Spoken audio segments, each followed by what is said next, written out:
The third of her class, and often considered the luckiest of the bunch, Prinz Eugen can certainly claim to have had a star-studded career in comparison to the sheer bad luck her sisters endured. Between what happened to her older sisters and her younger sisters never even being completed. Seeing out the Second World War as the largest surviving warship of the Kriegsmarine, Prinz Eugen would eventually find her way to the Pacific, where her story would come to an end. Before that sunny Pacific vacation, however, she would have to survive the war.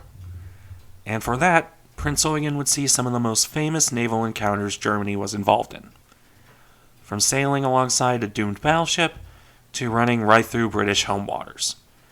If she was a lucky ship, it was in large part due to constantly spinning in Britain's general direction and escaping with minimal damage for her troubles. And, for that matter, spending most of the war on a quiet front. Her story begins in April 1936. Laid down as Kreutzer J, she would end up going through a name change before launching. And I don't mean in regards to losing that yard name and gaining her service name. Prinz Eugen was originally intended to be named after Tegetov, akin to the old Austrian dreadnoughts. But in light of Germany's alliance with Italy, which was really quite fragile, it was deemed perhaps a touch provocative to name a ship after the Austrian who knocked the Regia Marina around. As a direct result, and as one of the first of a series of times the Germans would rename ships in this period, Kreutzer J would end up being named Prinz Eugen, still sharing the name of an old Austrian dreadnought, but a far less touchy one. Laid down on April 23, 1936, she would be launched on August 22, 1938. One of the foreign dignitaries present during this was the regent, dictator really, of Hungary, Miklos Horthy, who had commanded the Austrian dreadnought mentioned before, SMS Prinz Eugen. Her actual commissioning was delayed by a month, however, from July to August 1940. Can thank the British for that, though I imagine they probably hoped they would do more than light damage on that bombing rate. In any case, Prinz Eugen would join the Kriegsmarine, though she would not do much for the little remaining time in 1940. Nor, for that matter, much of the start of 1941. Sea trials and training. She was still working up, really, until assigned to join Bismarck for a certain raiding operation into the Atlantic. The two ships, both functionally brand new, were being sent out on a joint first mission. This was a gamble from the start, though it might have been less of one had the Germans waited long enough for Scharnhorst to be repaired or Tirpitz to enter full service. Even with a delay due to mine damage to Prinz Eugen, not a ringing endorsement of good luck that one, the operation would go forward with only the single battleship and cruiser. That story is probably familiar to anyone watching this video. A quick summary of sorts. In spite of every attempt to keep quiet and secret about this operation, the Germans were pretty quickly scoped out by the Swedes. The cruiser Gotland saw the Germans set out, and understandably, sent a report back home about that, since Sweden was neutral and rather wanted to stay that way. Knowing where the Germans were sending their ships is helpful in that regard.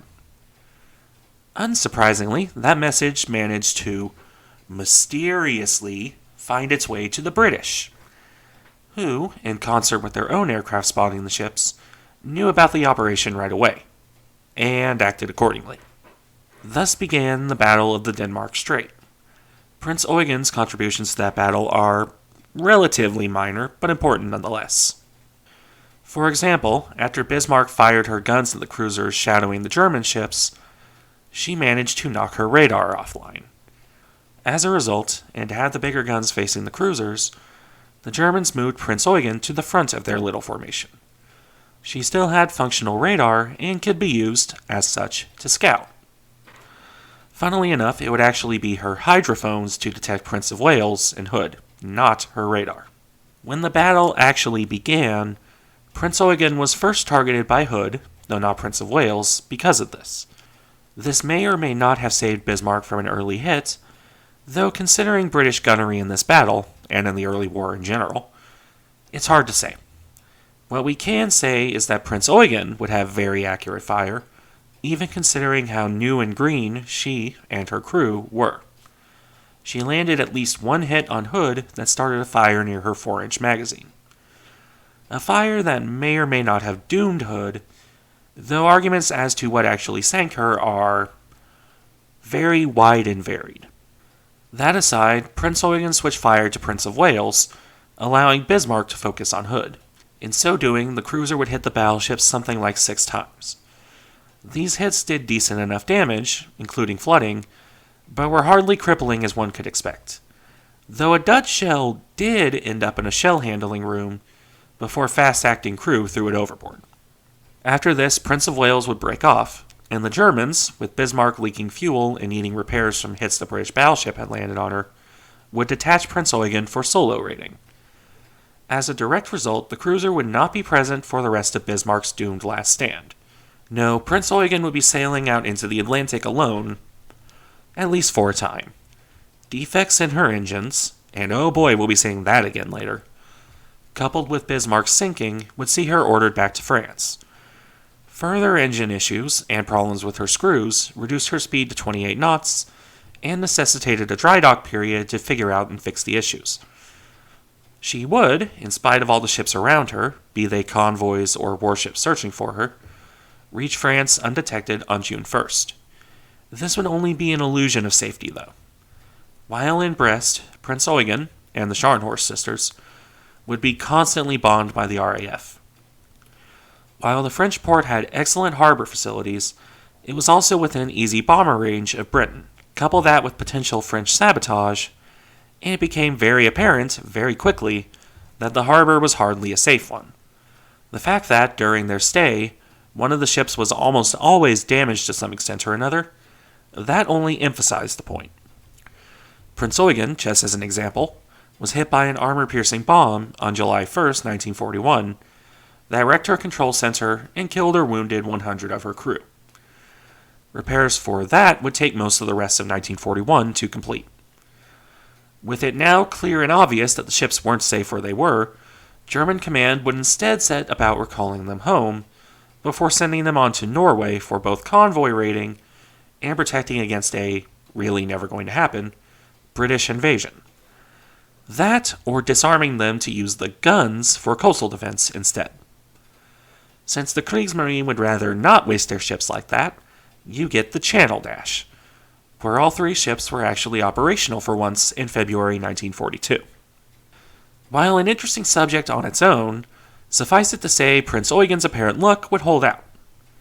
She suffered no damage in the dash, unlike her battleship consorts, who both contrived to hit multiple mines instead. Prinz Eugen wasn't hit by air power, mines, or by other ships. She, in fact, alongside the battleships, crippled a British destroyer instead. As such, upon her arrival back home, she was the only one of the 3 that could be sent to Norway without repairs, which she was on February 21st with some destroyers. This is, however, where her luck first runs out. 2 days after setting out for Norway, Prinz Eugen would enter the sights of HMS Trident on February 23, 1942. Only 1 torpedo hit her, which I suppose could be called lucky, but that torpedo might as well have crippled her. The hit to her stern nearly blew it off, a common flaw with German ships of this period were weak stern structures, and reduced her to sailing along in a crawl. After reaching Norway, emergency repairs would take place, which consisted of tearing off what was left of her stern, welding on a patch job replacement, and giving her 2 manually operated rudders to steer by. With those ad hoc repairs done, she returned to Germany for a proper repair job. That was on May 16th, and the British weren't about to just let her sail off without at least trying to sink her. Her luck returned here, or the British just had unnaturally bad luck, and in spite of being attacked by 46 planes, 27 of which were torpedo bombers, not 1 hit was registered on her. Arriving in Kiel, the cruiser would be under repair until October. First they had to cut off the makeshift stern, then they had to fix the damage lingering from the attack, then they had to build a brand new and proper stern for her. All of this took quite a chunk of time, and it wouldn't be until the end of October, the 27th in fact, that she went on post-refit sea trials.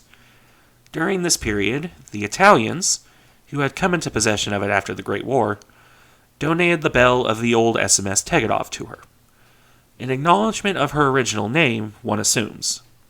Between the repairs and sea trials at this point, Prinz Eugen wouldn't be ready to re-enter proper service until January of 1943, by which point the war, especially the naval war, was swinging decisively against Germany, and attempts to get the ship back to Norway were turned back 2 times. While the Germans managed to force through Scharnhorst, for all the good that did that battleship, Prinz Eugen would be left in the Baltic performing training cruises. Probably a waste of her tonnage, but it did keep her safe from the worst of the war, and the worst of the impulses to completely scrap the German surface fleet.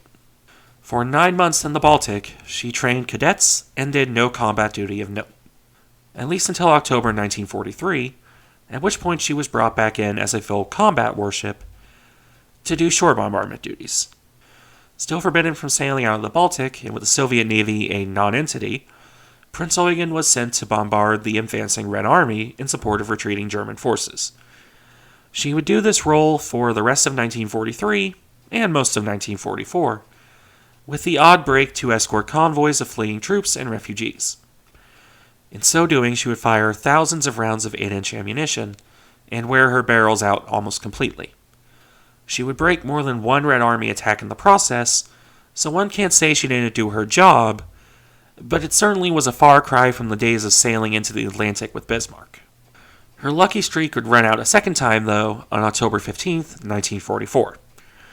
Though one can argue she was still the lucky one involved in this incident. In heavy fog, she would ram the light cruiser Leipzig right in the middle of the smaller ship. This very nearly cut poor Leipzig in half, as the 2 ships were stuck together for about 14 hours.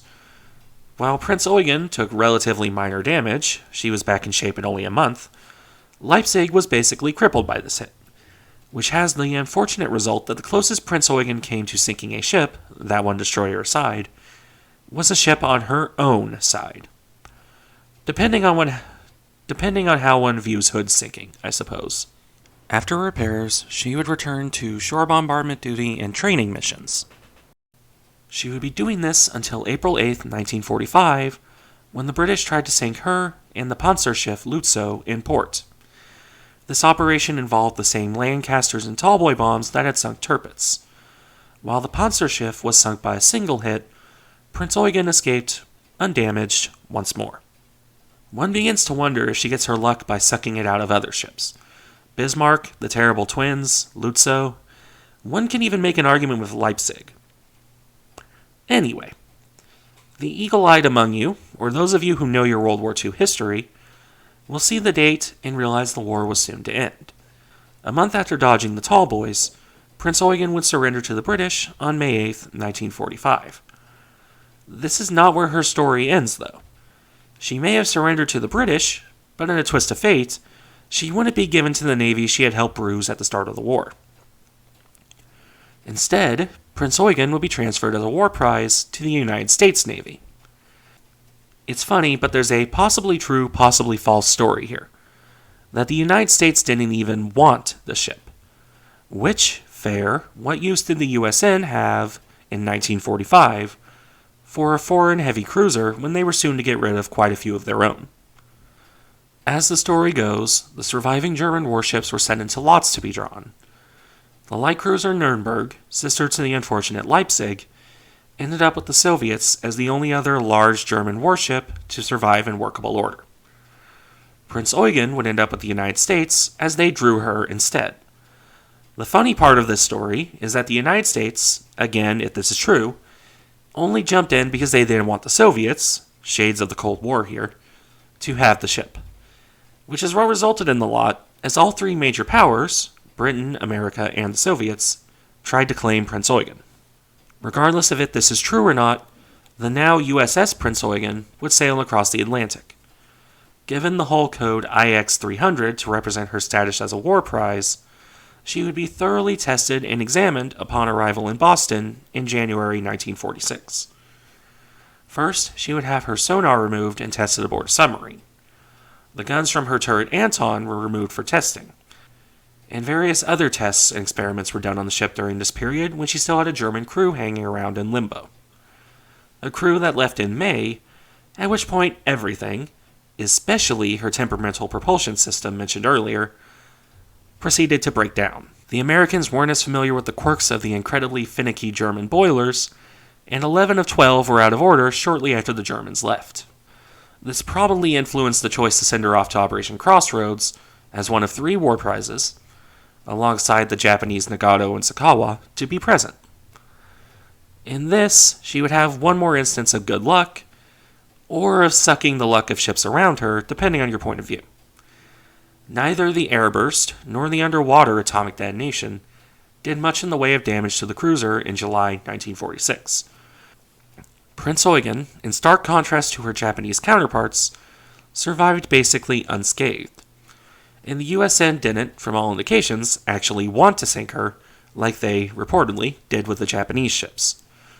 Prinz Eugen was just so horrendously radioactive at that point that unless you wanted a lifetime worth of free x-rays in one day, boarding her to patch the leaks was ill-advised.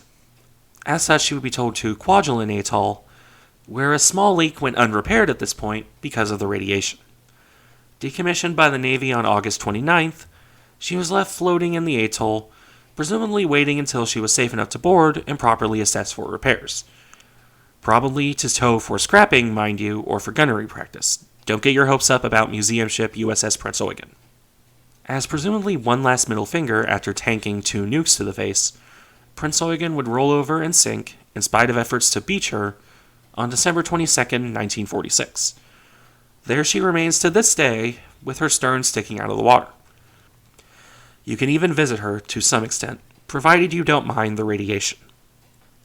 Thank you for watching. I hope you enjoyed the video, and remember to like, comment, and subscribe if you enjoy the content. I'll see you in the next one.